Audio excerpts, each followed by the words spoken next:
सबसे पहले करते हैं consider a body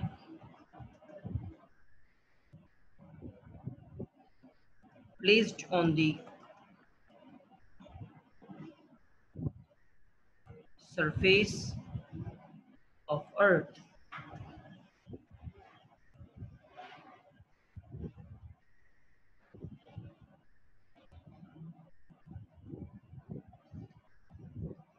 having mass m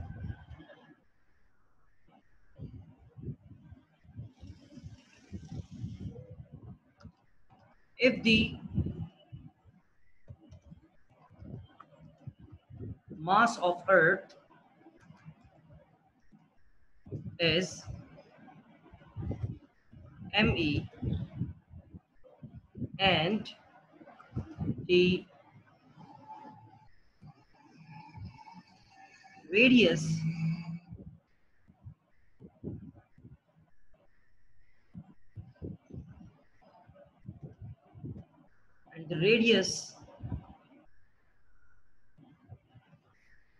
of earth is re,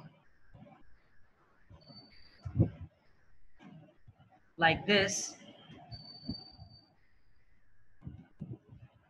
कि भाई ये है आपकी अर्थ, ठीक है, और इस अर्थ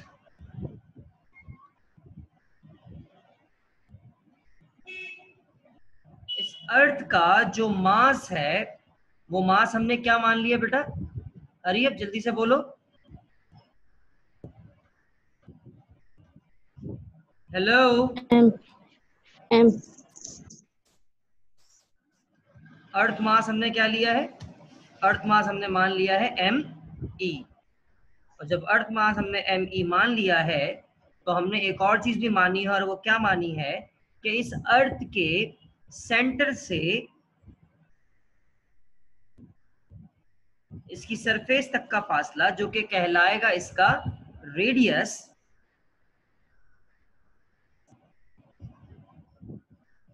और उस रेडियस को हमने क्या माना है? उस रेडियस को हमने माना है RE. RE is the radius of the earth. Okay, ये यहां पर आ गया। नाउ वो जो बॉडी है, एक छोटी सी बॉडी है, उस बॉडी को हमने रखा हुआ है अर्थ की सरफेस के ऊपर, यानी कि कुछ इस जगह पर हमने उसको रख दिया है, और जिस बॉडी को मैंने जमीन की सरफेस के ऊपर रखा है उस बॉडी का जो मास है वो मास है m स्मॉल m, ठीक है, मास ऑफ बॉडी। और वो मास ऑफ बॉडी क्या है?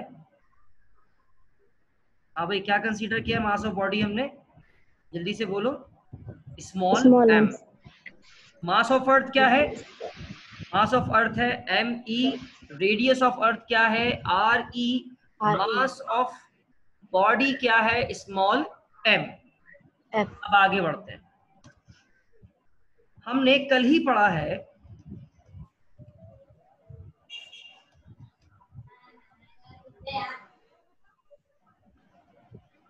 हमने अभी ताजा कल ही पढ़ा है, और क्या पढ़ा है? According to law of Newton's law of gravitation, in this universe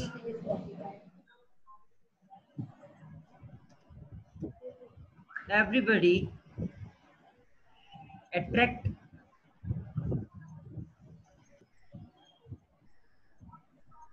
another body by a force which is directly proportional to the product of their masses and inversely proportional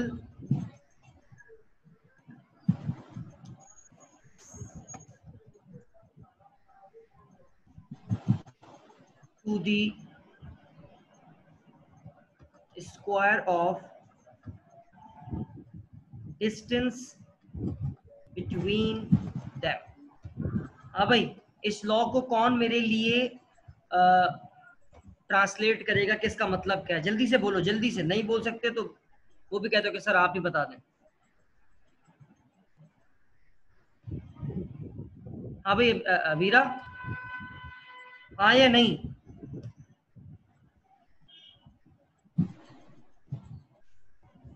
sir आप बता दो। ठीक है जी। तो यहाँ पर क्या कहते हैं, यहाँ पर ये न्यूटन साहब कहना चाह रहे हैं कि हमारी इस दुनिया में, हमारी इस कायनात में एक बॉडी, एक जिस्म दूसरी बॉडी, दूसरे जिस्म को खींचता है। अब वो चाहे दो कुर्सियां हो, वो भी एक दूसरे को अट्रैक्ट करेंगी, दो इंसान हो वो भी एक दूसरे को अट्रैक्ट करेंगे, दो हेवनली बॉडीज हो यानी कि प्लैनेट हो या सन्स हो, वो भी एक दूसरे को क्या करेंगे, अट्रैक्ट करेंगे। उनकी ये फोर्स ऑफ अट्रैक्शन का सीधा ताल्लुक होगा उनके मासेस से, प्रोडक्ट ऑफ देयर मासेस, यानी कि उन बॉडीज का मास जितना ज्यादा होगा उनके दरमियान में फोर्स ऑफ अट्रैक्शन उतनी ही क्या होगी, ज्यादा होगी। और उन दोनों बॉडीज के दरमियान में फासला जितना कम होगा तो फोर्स ऑफ अट्रैक्शन ज्यादा होगी, और फासला अगर ज्यादा हुआ तो फोर्स ऑफ अट्रैक्शन क्या होगी, कम होगी। कम होगी। ठीक है, क्योंकि इसी चीज को हम क्या कहते हैं, इनवर्सली प्रोपोर्शनल। फासला बढ़ेगा तो कुव्वते कशिश, फोर्स ऑफ अट्रैक्शन कम हो जाएगी, और फासला कम होगा तो फोर्स ऑफ अट्रैक्शन बढ़ जाएगी। इसको आप मैग्नेट से देख लो, दो मकनातीसों को आप एक दूसरे से फासले पे रखते हो तो वो एक दूसरे को खींचकर एक दूसरे से नहीं चिपकते, लेकिन जैसे जैसे आप उन मैग्नेट्स को एक दूसरे के करीब लेकर आते हो, the distance between them is decreasing. That is why the force of attraction between the magnets is increased. तो फोर्स ऑफ अट्रैक्शन बढ़ जाती है, उनके करीब लाने से वो चिपक जाते हैं। फिर एक सर्टेन फासले पे आने के बाद आप उनको जैसे ही छोड़ोगे वो दूसरे से चिपक जाएंगे। तो फासला कम करोगे अट्रैक्शन बढ़ेगी, फासला बढ़ाओगे अट्रैक्शन कम होगी। इसी तरीके से मासेस कम करोगे फोर्स ऑफ अट्रैक्शन कम होगी, और मासेस बढ़ाओगे तो फोर्स ऑफ अट्रैक्शन ज्यादा होगी। खैर, अब इस फॉर्मूले को मैं लिख कैसे सकता हूं, इस फॉर्मूले को मैं इस तरीके से लिख सकता हूं,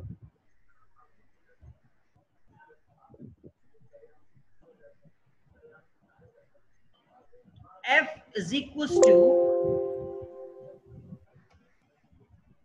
equals to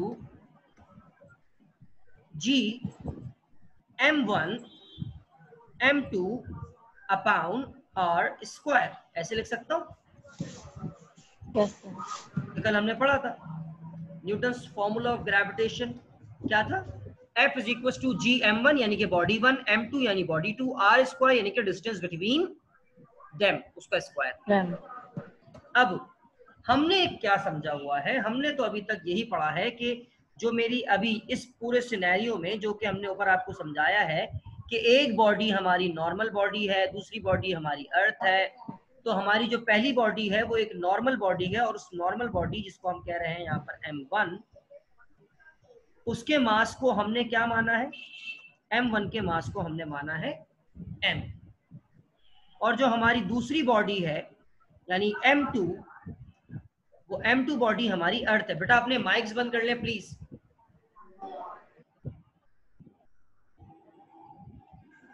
जो दूसरी बॉडी है उसको हमने माना है अर्थ, और उसका मास क्या लिया है, Me। और इन दोनों बॉडीज के दरमियान में जो फासला है वो जमीन का फासला है, जमीन का रेडियस है, और वो यहाँ पे क्या था, R, फॉर्मूले में R है, और हमारे पास क्या है, हमारे पास हमने उसको माना है RE। तो इस ऊपर वाले फॉर्मूला में, न्यूटन्स फॉर्मूला ऑफ ग्रेविटेशन के अंदर जब हम ये सारी वैल्यूज पुट करेंगे तो इस फॉर्मूले की जो शक्ल है, जो अपीयरेंस है, वो चेंज हो जाएगी। और वो फॉर्मूला क्या बन जाएगा, अब ये फॉर्मूला बन जाएगा G M ME यानी मास ऑफ अर्थ अपॉन RE यानी रेडियस ऑफ अर्थ का स्क्वायर। सही जी, इसमें मेरा ख्याल है कोई मसला नहीं होना चाहिए। अब आगे हम ये कह रहे हैं the body is placed on the surface of earth, so the force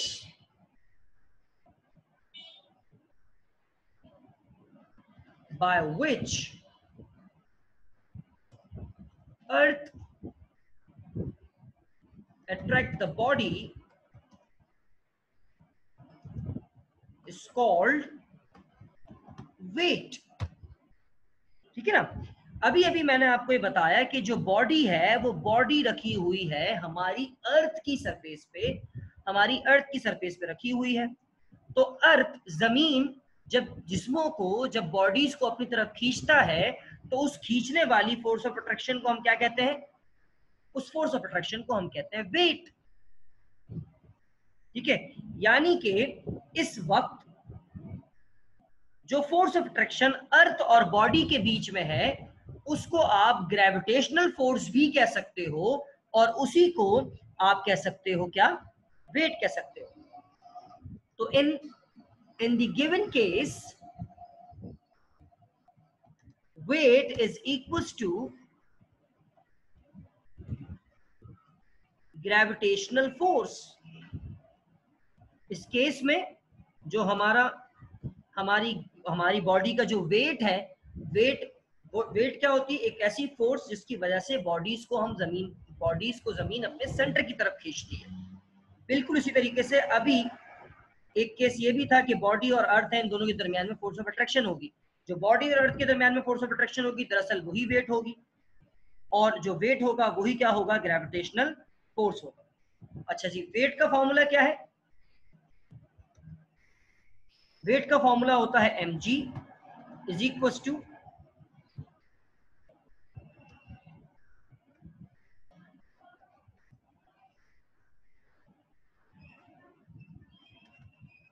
हमने यहाँ पे क्या, वेट बराबर है ग्रेविटेशनल फोर्स के। वेट का फॉर्मूला क्या होता है? वेट का फॉर्मूला होता है mg, और ग्रेविटेशनल फोर्स का फॉर्मूला क्या है? gmme upon r square. अच्छा भाई, यहां तक किसी भी स्टूडेंट को कोई सवाल हो तो वो अभी पूछ ले मुझसे।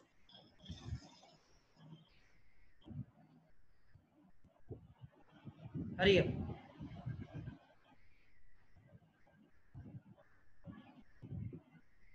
बरजा Farid, no question at all? No sir. पता नहीं स्क्रीन पे पिक्सल बिल्कुल फट रहा है। स्क्रीन के पिक्सल सारे खराब आ रहे हैं तो उसका मतलब आपका इंटरनेट कनेक्शन वीक है बेटा। जरा स्क्रीन की तरफ ध्यान से देखिएगा, ये जी के साथ वाला m और ये वाला m दोनों मास है, सिंपल मास है। मैं इसी को ओपन करता हूं, नीचे लेकर आता हूं, इसको मैंने कॉपी किया, कंट्रोल सी, इसको नीचे में लेकर आया, कंट्रोल वी किया। अब देखो ये जी और m आपस में क्या हो रहा है? मल्टीप्लाई। अगर इसको मैं इस तरफ भेजूंगा तो क्या हो जाएगा बेटा? अब भाई इस m को अगर मैं इक्वल टू की तरफ भेजूंगा तो यहाँ पर आके क्या हो जाएगा? ये डिवाइड हो जाएगा। तो मैंने इसको इस तरफ भेज दिया। अब m से m क्या हो जाएगा?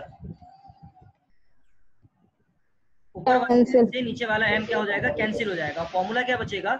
फॉर्मूला बचेगा g इज इक्वल टू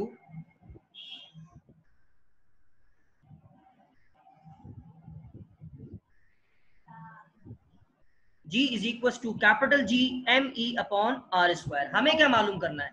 हमें मालूम करना है मास ऑफ द अर्थ। हमें इस me की वैल्यू मालूम करनी है, हमें नहीं पता me की वैल्यू क्या है। तो re जब इधर जाएगा तो मतलब re जब G के पास जाएगा तो मल्टीप्लाई होगा, और कैपिटल G जब G के पास जाएगा तो क्या होगा बेटा? डिवाइड होगा। यानी कि यहाँ पर ये खेल कुछ इस तरीके से होने वाला है कि G के पास जब re आया तो G और RE आपस में हो गए मल्टीप्लाई, और RE सिर्फ RE नहीं था बल्कि RE स्क्वायर था। और कैपिटल जी जब इस तरफ आएगा तो उसको हो जाएगा डिवाइड, और हमारे पास इक्वल टू के दूसरी तरफ बच जाएगा सिर्फ एम ई, जिसको मैं ऐसे भी लिख सकता हूं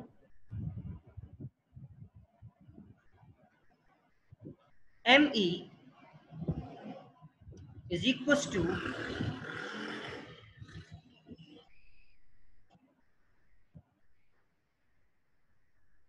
GRE square upon capital G. ये हो गया मास ऑफ अर्थ मालूम करने का फॉर्मूला। दोबारा देख ले, पहले स्टेप में क्या हुआ, हमने ये कहा कि ग्रेविटेशनल फोर्स और वेट दोनों बराबर होंगे हमारे सिर्फ इस केस में, क्योंकि हमारे इस केस में इन्वॉल्व है कौन, अर्थ इन्वॉल्व है। तो ग्रेविटेशनल फोर्स का फॉर्मूला होता है GMME upon R square, weight का फॉर्मूला होता है mg। ठीक है, तो ग्रेविटेशनल फोर्स वाला m जब वेट वाले m के पास आएगा तो एक दूसरे को डिवाइड करेंगे और कैंसिल हो जाएंगे, और हमारा फॉर्मूला क्या बचेगा, G is equal to capital G ME upon R square. R square को हम इक्वल टू के लेफ्ट साइड पे भेजेंगे, G को भी इक्वल टू के लेफ्ट साइड पे भेजेंगे, तो फॉर्मूला क्या बनेगा, G multiply by R E square upon G capital G is equal to ME। This is the formula to calculate the mass of earth. अब यहाँ पर आप तमाम वैल्यूज जो है वो आप पुट कर देंगे। तमाम वैल्यूज क्या है, जी की वैल्यू हम जानते हैं, स्मॉल जी की वैल्यू हम जानते हैं क्या होती है, 9.8 मीटर पर सेकंड स्क्वायर। नंबर 2, दूसरी वैल्यू हमारे पास है आर ई की, radius of the earth. Radius of the earth की वैल्यू हमारे पास मौजूद है 6.38 मल्टीप्लाई बाय 10 एक्सपोनेंट 6 मीटर्स। और सिमिलरली हमारे पास कैपिटल जी की वैल्यू क्या है, कैपिटल जी की वैल्यू होती है 6.67 multiply by 10 exponent -11 newton metre square पर किलोग्राम स्क्वायर। अब मैं तमाम स्टूडेंट से ये रिक्वेस्ट करता हूं कि अपने अपने कैलकुलेटर्स निकालें, हरी अप, और इसको कैलकुलेट करके मुझे बताएं कि क्या आंसर आने वाला है। शाबाश।